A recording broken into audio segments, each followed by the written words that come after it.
Hi. Oh, wow. This is the first time that I'm going live on Instagram, so this will be fun. All right. So I wanted to speak about something that is super important for us to cover. And if you're here live, say hello. Good to see you. Nice to see you here. I was having a conversation with a client just a couple of minutes ago, and we were talking about sensitive kids and how they experience anxiety.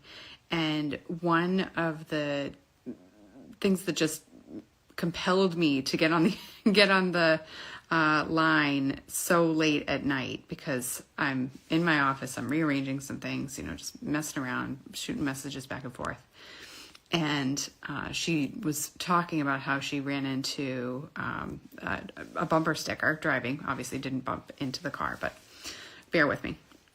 She saw a bumper sticker that said, "Where are my Lexapro girlies at?" And it was a college student who had the bumper sticker on her car. Okay, so we've got a college student.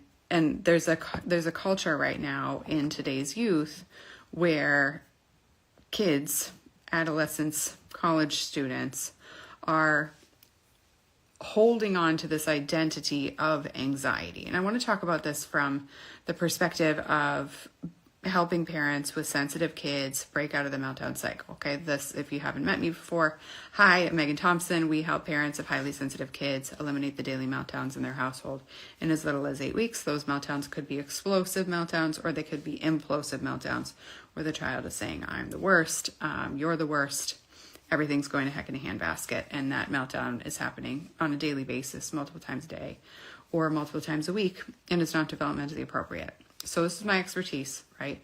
I'm also a licensed clinical professional counselor and a registered play therapist supervisor, and used to run a clinical practice where we only specialized in working with chronically suicidal and self-harming sensitive kids and teens, okay? So with all of that background, I really want to be paying attention to the fact that today's youth is really, a lot of children are really struggling. And I want us to start to ask ourselves, why do we think this is, right? As a mom of 2 kids, I'm really paying attention to my kids' peers. I'm paying attention to the messaging that my children are receiving in terms of how their friends are talking about themselves, how their friends are communicating about their own needs, communicating their emotions. It's a really important value of mine that my daughter, who's 7, my other child is, I have another daughter, she's 1.5. So mainly paying attention most of the time to the communication patterns of the 7-year-old and her friends, rather than the communication patterns of the 1-year-old, right? So at this point, second grader, I'm paying attention to this, and I want us all to be paying attention to this. I see tons of you, hi, on live here with me. Drop me a line, and I want us to start to have this conversation with your kids' peers and observe your own child, right? I see Mara here. How are you? How are your children's or child's friends talking about their emotions? How are they communicating their own identity? Because there's 1.4 million children in the United States right now have an anxiety disorder, a diagnosed anxiety disorder. And I want to talk about this because I'm not going to roll off the stats on how many children in the United States are, right? How many there are. But I really want to pay attention from the understanding of sensitive children, right? And the fact that some sensitive kids end up with anxiety disorder diagnoses because they live in a chronically invalidating home. And when I say chronically invalidating home, I did not say abusive. I did not say emotionally neglectful, all right? I am saying invalidating. That's very different. And it's also true that it has the same heart set challenge for sensitive kids, okay? So I'm not saying that you're doing this on purpose. I am saying that if you don't have the skill sets that you need to teach your kids how to manage their emotions, they can really, really struggle, okay? So I want to be paying attention to this, because when we've got college students who are saying, "Where are my Lexapro girlies at?" on a bumper sticker on their car and calling themselves a Lexapro girly, What that says to me is that this young adult's identity is wrapped up in her struggle. Now, I don't know anything about that one particular person, but I am saying that it is a phenomenon. You can go look it up on Google, Lexapro Girly. It's a thing, okay? So I want to pay attention to this, right? As a mom, obviously, I want to make sure that my kids' friends and whom I surround her with, because that's my job, whom I surround her with, are speaking into her capacity for growth. And some of that starts, of course, with me. And then I also am not a helicopter parent, so I send my child on her merry way into various communities, and I'm monitoring the communication that she is having with her peers and with other adults around her. And I'm paying attention to this. How many adults do I know who are claiming anxiety as their pet? My anxiety, me and my anxiety, right? This language is really important because semantics are critical for highly sensitive kids. And I teach this to my clients. How you speak impacts how you think, which impacts how you feel, which impacts how you believe who you are, which then impacts how you show up in the world. And so when we are hearing ourselves as human beings, when you're hearing ourselves talk about ourselves, it is so important that we are using positive, optimistic speech. And that is because what your brain registers back into, from speech back into your own ears, impacts your memory, it impacts your line of thinking, and it impacts your capacity to believe in yourself, right? So I want to keep this, because it's 11 o'clock at night for me, I want to keep this without all the neuroscience jargon. Hopefully you guys are fine with that with me. We can kind of keep this casual because I'm just here to chit chat and play on Instagram Live for the first time. So I'm super excited about this, and it is important for us to talk about it. And I say excited because I really want as a society, for us as parents, because my kid is in this community, in this society now too, right? For us to be calling ourselves out and helping our children, if our children start to name their emotional struggle as a sidekick. Like, quite frankly, I do not want my daughter to be in a position where, as a young adult, she has to feel like she carries her emotional struggle around like a pretty little accessory. I want my kid to be able to communicate when she's struggling so that there's no stigma of emotional struggle. However, she's not owning that as who she is. And so if that's the name of the game here, then we as parents right now, as parents of children, whether your kid is in second grade like mine, or your child is older or younger, whatever, it is our job to make sure that we are communicating to our children who they are, who they really are. And your sensitive kid, if they're stuck in the meltdown cycle, they are really going to struggle with who they are. You hear this in their self-esteem statements, right? I am a bad kid, right? And I'm the worst, things like that. I'm stupid. All of those self-deprecating statements. These are identity statements. So it is critically important for you as a parent to understand what your identity is. Who are you? Do you own your own anxiety like a pet? Do you wear it like a backpack accessory, like you just went to Claire's? Or are you noticing that you're frustrated, overwhelmed, and upset, and that's not who you are? Nor is it your, sidekick, like your Batman and Robin's here in the motorcycle next to you, and you just ride, right? And you have a bumper sticker about it. Because today's youth is stuck, all right? I'm not saying that there aren't children who are thriving. I know plenty of them. But I'm saying right now we have an epidemic of mental health needs for sensitive children, and especially sensitive kids, but children alone are struggling significantly with their own emotional health, because as parents, it's our job to teach them how to regulate their emotions. And yet sometimes professionals will tell you that it is their job to teach your kid how to manage emotions. And sensitive kids need to learn through their parents. So I am here to tell you, it's your job. You can learn how to do it, and you are the change agent for your child. So I see here, My 9-year-old daughter is autistic with pathological demand avoidance profile, as am I. And I'm trying to teach myself and my daughter to utilize a growth mindset, and it's difficult. And your posts help tremendously. Okay, great. So I'm welcome here to this community. Okay, I did create a full hour-long podcast on PDA. If you want to hear more about that, definitely go check that out. Pathological demand avoidance profile was designed by someone in the UK who works in the mental health field, and the mental health field in the UK is 10 years behind that in the United States, and yet the social construct of social media pulled that information and spread it around the world.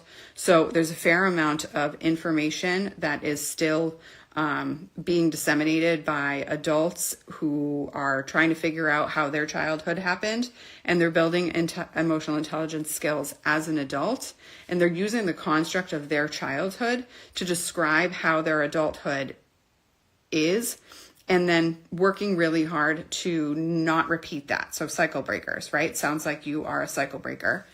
And it is really important that we as parents who are cycle breakers, myself included, that we are actively working to not overcompensate for the flaws of our parents, right?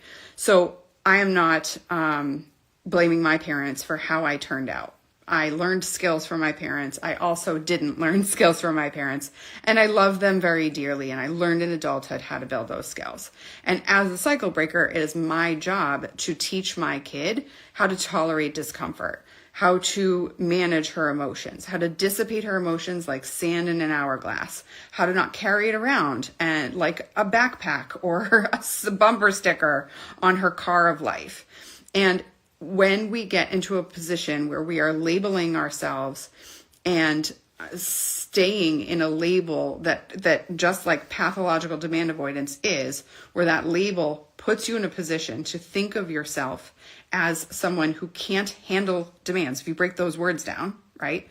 I invite you to notice what part of the way that your brain thinks is innate, right? Being autistic, and what part of your brain is labeled based on your experiences. And I invite you to notice and continue to learn whether or not your daughter needs to fit that profile, whether or not that profile actually helps long term, or if right now it's the only thing that's been close enough to give your child, to give you enough information to think about how your kid thinks in a way that allows you to sort of work towards validating them, or at least not actively invalidating her. All right. I'm going to say this controversial stuff here, guys, because I've said it on my podcast. I am not afraid of controversy. What I am afraid of is my child or anybody else's child growing up miserable because as adults, we didn't have hard conversations because we wanted to keep some people comfortable. It's not my job to keep anybody comfortable here. Any of my followers are happy. I'm happy for you to go follow someone else if this message doesn't resonate with you. I am here to help you see and also stretch and ask yourself whether or not the labels that you are placing on your child, clinical or not, are helpful for your child to grow and flourish. This is important because if we're looking at the PDA label, for example, because this is what's going on in the chat here, if we're looking at the PDA label, what's important to understand is that the PDA label has tied to it in the fad social media land of lay people teaching lay people parenting skills. And I'm just going to call it like it is, right? Like I'm wholly understanding that autistic people need to be validated in the world, and they really got a crappy level of treatment. I don't teach ABA. If anybody comes to us and their kid's autistic, we say don't go use ABA, because 41% of autistic people who go through ABA treatment end up with a PTSD diagnosis on the end of it. This person who designed ABA also designed conversion therapy. So I'm 100% anti forcing autistic people to do what they emotionally can't handle and aren't communicating in the way that neurotypical people communicate. I'm 100% on with that. I am not on with putting people in boxes and thinking that we need to create a situation where we label children based on adults' traumatized experiences, and we're not asking ourselves, is there another way? Is there a middle ground here? Is there an opportunity for us to say, yes, what happened to us as adults when we were chronically invalidated by our parents who were not emotionally intelligent? We didn't learn specific skills. We had to figure it out as an adult. And if we didn't figure it out all the way, and we didn't have the clinical education to teach any of it, right? Does that give us wherewithal and point blank capacity to then teach it to other people and spread awareness? It is really important to pay attention to that balance, right? I love that this is resonating with you, because I'm not here to sugarcoat. And I also know that when I speak in controversial ways, some people are like, who are you? So here I am, redhead all the way. I'm going to sit on my office floor and tell it like it is at almost midnight my time. All right. So, it's really, really critical. And I'm not just talking about changing, for example, pathological demand avoidance to pervasive demand for autonomy.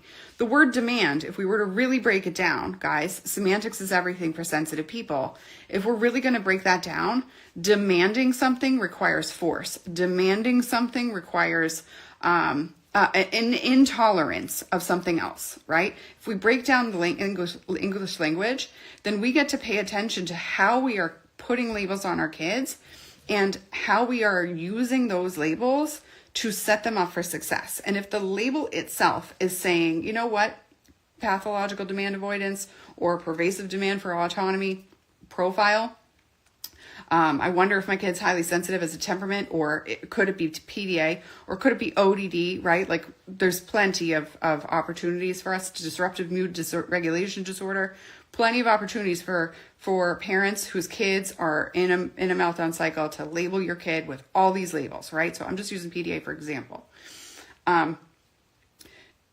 What's attached to this type of presentation for a child, like the behavior that you see that is used to fit the criteria of a label like PDA, is the side effect of chronic invalidation. Like it is the end result of chronic invalidation, right?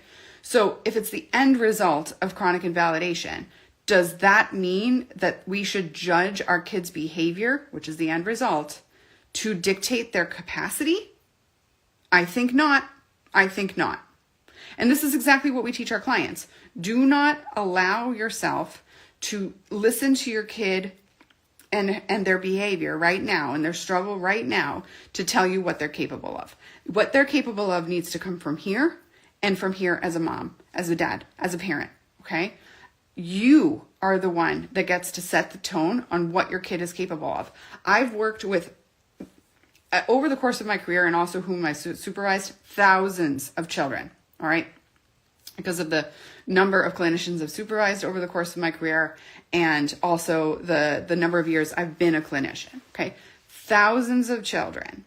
And the one thing that I know that is 100% true, that you will never argue with me about, is, and win, is that no child was put on this earth to be miserable. And when adults speak into a child in a disempowering way, that child becomes disempowered. They build learned helplessness. They build lack of capacity. They foster the fight, flight, freeze, fawn response, and they stop responding in capability. And so as parents, it is our job to assess what message are our kids learning? Who is pouring into their ears? How am I pouring into their ears? And how am I setting the tone for my kids' future? Am I putting them in a box? Am I perceiving them to be incapable? Am I thinking that this fad, low demand parenting is a good method, right? Listen, guys, low demand parenting is a rebranded passive parenting. There is nothing about that methodology that is going to set your kid up to be a healthy, high-functioning 26-year-old, aside from observing that your child is overwhelmed. That part we get. Low demand parenting observes very well that children are overwhelmed and don't have the current skills to manage their emotions. You got that one, okay? But what I will 100% say in this method, in this process, is that reducing and removing all demands for your kid, and I'm a homeschooler, so I'm all about like thinking outside the box, right? Reducing and removing all demands from your kid will set them up for failure. They will not be able to tolerate time. They will not be able to tolerate deadlines. They will not be able to tolerate being told what to do. They will not be able to tolerate being able to communicate their emotions with a dysregulated person. They will not be able to, like, I can go on and on and on and on. And listen, I am not telling you that you need your kid to have first time obedience. Did you hear that in any of my language? No, right? I'm not saying this for my own personal gain as a parent. My kid tells me no all the time. I still expect her to do the thing I ask her to do. And we talk about it respectfully and kindly, and she follows through. She doesn't freak out. She doesn't lose it. And my clients learn the exact same thing. All right. So here's the deal. Jen Stone says, is this guilt of disempowering my child I need help reversing? Yes. Absolutely. Absolutely. Because that passive parenting, that low demand, that, oh, you're fragile, let me bubble wrap you, that whole mentality here, it does induce guilt, doesn't it? And when you know better, you can do better, right? Obviously, it's a heck of a lot easier with a process and a formula, and you can, more effectively solve this problem when you follow, and you have a mentor who can help you walk through the process. But what is incredibly important to understand is that if you're stuck in the noise right now, it is not your fault that you've been taught ineffectively. It is your responsibility that once you know you've been taught ineffectively to change how you're learning and who you're learning from. All right. So the guilt gets to be processed differently when we understand what's yours, right? And what somebody else's to own. Okay. So all guilt is a fear and wish to rehash the past and to rewrite time, and we can't. So being able to move through the emotional experience that you have and accept that that is the current reality without letting it drag you down and believe that there's no capacity to rewire, then that's how you process guilt. All right. Now, obviously I went through like 60 second rundown of how to process a big, deep, sad, negative emotion. But the focus is on being able to tolerate that distress and move through it. And when you can do that, you can teach it to your kid. All right. And that skill set, I love that you're identifying is something you need to have, because if you want your child to be able to tolerate saying the wrong word and putting their foot in their mouth with their friends and not thinking about it all day long and spacing out in class because of it, and then coming home to you and laying into their brother about the fact that he exists, then you're going to need to process your own guilt emotions. We teach our clients part of this. And I think this is really important, because one of the things that I've seen in doing this stuff for so many years is that in teaching, right? Teaching emotion management to parents of sensitive kids, and teaching emotion management to parents of sensitive kids, and teaching parents how to teach emotion management to their children. The process doesn't have to take long if you have a process, right? But what I've seen over the years is that usually as adults, we will believe that we're going to be fine. There we go.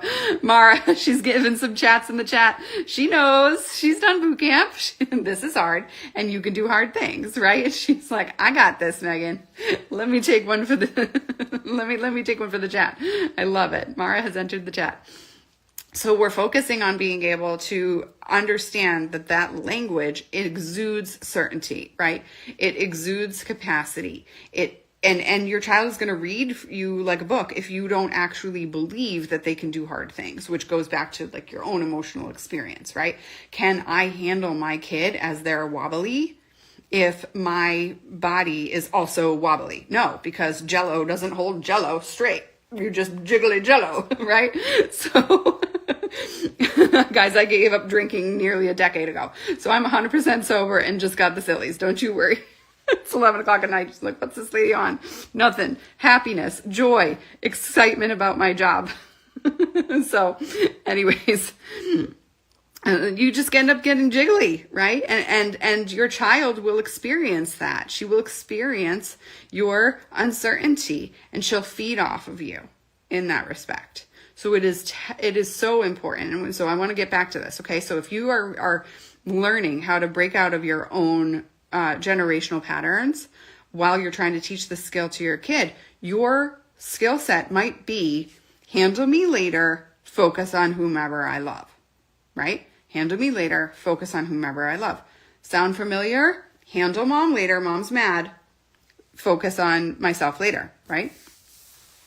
And that's the dynamic that we learn if our parents used fear to get us to behave, right? Either by yelling or spanking or any other boomer parent methodology, right? Timeouts, guilt trips, whatever, okay? That ingrained mentality of I am good, I'll handle myself when my kids are okay, will actually keep you stuck in this dynamic of struggle, all right? Because your mentality of being able to process guilt or process frustration or process anxiety, whatever, has to be something that you feel capable of teaching. And this is not a situation where like those who can do teach. Like you can't. And listen, I went to school to be a therapist and they never taught us how to process our emotions. Never, not once. It was literally not a skill taught in clinical mental health school. They never taught us in Masters, and I went to a good school. I got a 4.0. Like, they didn't teach us how to manage our own emotions. They just told us how to decide what was healthy and what wasn't. And then they said, go to therapy and learn how to do it. So I'm laughing about this because if your therapist or you're following therapist or whatever, and again, I'm not a therapist by like in this construct here, right? I'm a therapist by trade and degree and certification, but I don't practice as a therapist right now. I haven't for years because I'm a coach at heart. Like, let's go, right? Like that's my mentality. So, anyways,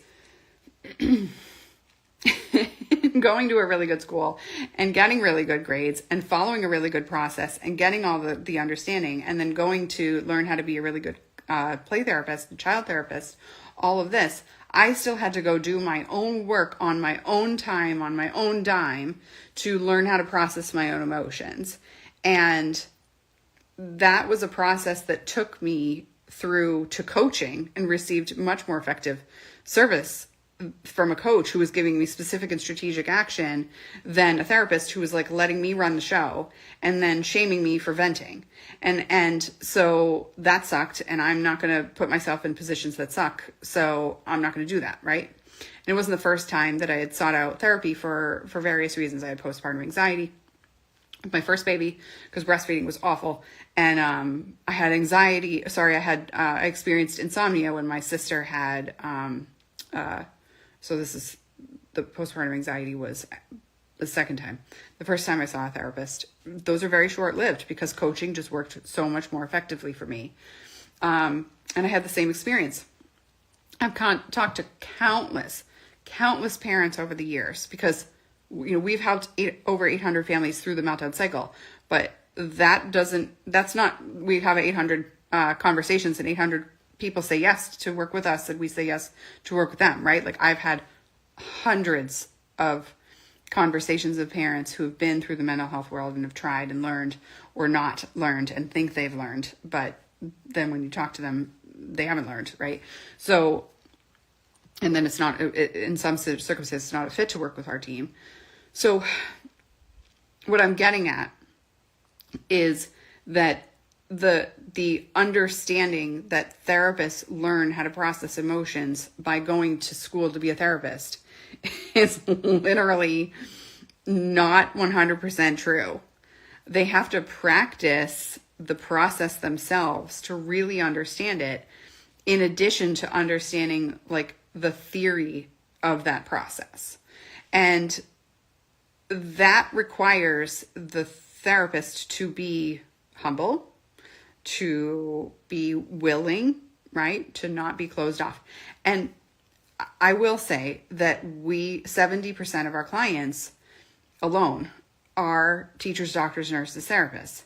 And the process of emotional experiencing when it comes to your own child is a different level. So you might have even worked on your own emotional stress because maybe your extended family is challenging or for some other reason, right? When it comes down to processing your emotions when you're in the moment and your kid is looking at you and they're making this face like, I'm going to, pop off, or they are popping off, and you are triggered to the max in that emotional experience and you are able to feel that in your body and dissipate it, that is a whole different ball of wax than having a nice convo with some lady on a squishy couch or some guy on a squishy couch, and you're talking about your mommy issues from when you were 5 and she yelled at you, right? Like when you're in the minute and your kid is 5 and they're screaming at you for the 3rd time today and you're trying very hard not to yell back, like working on that in therapy for 1 hour a week when you have 167 hours with your kid, where you're thinking about your kid for all 168 because we don't turn it off as parents, right? It's just not sufficient to break out of a meltdown cycle. And when, come full circle to my beginning of today's conversation, 1.4 million children in the United States have an anxiety disorder right now as I'm speaking. All right. Why are we not taking ownership of our work as adults? Our work as adults. And why are we putting it on the kid to manage? All right. Highly sensitive kids need to learn from their parents. They need to be raised by emotionally healthy parents. And if this is a skill set that you believe you need, then we are happy to serve you, to teach you how to do it. Because there have been plenty of parents who've come through our doors and have felt like they've learned skills from us that they never addressed in therapy. And they went, right? So I want to be making sure that we are not just using the mental health industry as the box for managing emotional intelligence and managing emotional wellness. This is the conversation that I want to have on these chats. I have no idea when I will have another late night chat, so bear with me. You guys know I put the podcast, well, because I make it, but my team puts it together. We put the podcast out weekly. We're still going to do that. But I'm exploring some of these other platforms here. So getting a little fun. Now, I want to give you guys an example. We had another video that just went viral. I think I put it out yesterday. Conversation that I was having about one of the clients where we held this expectation for this teenager. And so go ahead and listen to that one. It's very powerful story about how when you hold your expectation for your child can do anything they put their minds to, no matter what. And I'm going to be sharing some more stories like that about kids that I've seen throughout my clinical career. And, obviously with confidentiality in mind and not getting too much into the nitty gritty. But I think it is so important for us as parents to really understand where our children are getting stuck to the point where they are carrying the burden of not being able to tolerate the present moment and feeling like they have to put their mind in the future or their mind in the past, because that's all worry is. You're not being present to the moment. You're thinking in the future or you're thinking in the past. So I am happy to explore all this with you. This exploring has been amazing. Will live be posted in your highlights to revisit. True Joy Rising, I hope so. I just told you my first Instagram live, and she's like, or this person is like, are you going to put this somewhere so I can go find it? I'm like, that is my objective. I'm really hoping that I can make that happen for you. The tech and all that jazz. So yes, that is my objective. All right. You said post to my highlights, and I'm like, I'm pretty sure Instagram has things that I can do and buttons I can push to make that happen for you. Okay. So I'll go figure that out, and then have a good night, guys. Bye.